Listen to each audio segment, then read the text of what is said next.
மேல ஸ்கிரீன்ல அந்த 3 பேர்த்த எதுக்கு அரெஸ்ட் பண்ணிருக்காங்க தெரியுங்களா? கேரளாவுல ஒரு பையன் வந்து கவர்மெண்ட் ஜாபுக்காக அப்ளை பண்ணிருக்காங்க. அவனுக்கு ஜாபுமே கிடைச்சிருது. அந்த சர்டிபிகேட் வெரிஃபிகேஷன் போது பாத்தீங்கன்னா அந்த சர்டிபிகேட் போலியானது அப்படின்னு கேரளா கவர்மெண்ட் கண்டுபிடிச்சிருக்காங்க. அது எங்க இருந்து அடிச்சிருக்காங்க அப்படின்னு செக் பண்ணும்போது நம்ம தமிழ்நாட்டுல விருதுநகர்ல வந்து இது மாதிரி போலியான சர்டிபிகேட்ஸ் வந்து அடிச்சு கொடுத்ததை கண்டுபிடிச்சிருக்காங்க. அதனாலதான் அவங்கள அரெஸ்ட் பண்ணிருக்காங்க. இந்த தப்புகள்லாம் எங்க இருந்து ஸ்டார்ட் ஆகுது தெரியுங்களா?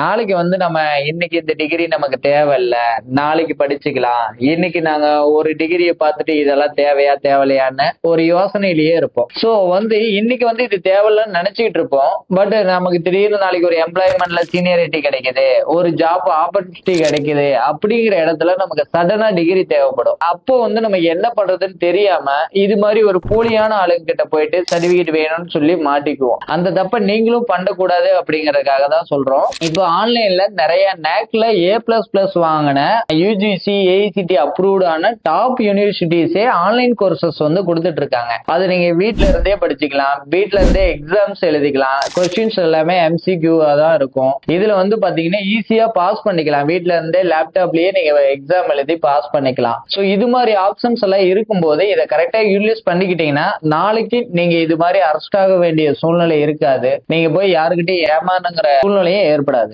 இந்த சர்டிபிகேட்ஸ் வந்து பாத்தீங்கன்னா உங்களுக்கு state government job, central government job இது எல்லாத்துக்குமே எலிஜிபிள் ஆனது தாங்க. அதுக்கப்புறம் பாத்தீங்கன்னா US போகணும், UK போகணும், இது மாதிரி போகணும் அப்படின்னாலும் இந்த சர்டிபிகேட் வந்து வேல்யூ ஆனதுதான். இப்ப ஃப்ரீ டைம் கிடைக்கும் போதே நீங்க வந்து இந்த வாய்ப்பை வந்து பயன்படுத்திக்க ஆரம்பிச்சிருங்க. இன்னைக்கு வேணாம் அப்படின்னு ஒரு அலட்சியத்துல இருக்கிறது தான் நாளைக்கு வந்து இது மாதிரி தப்புகளை செய்ய தூண்டிடுது.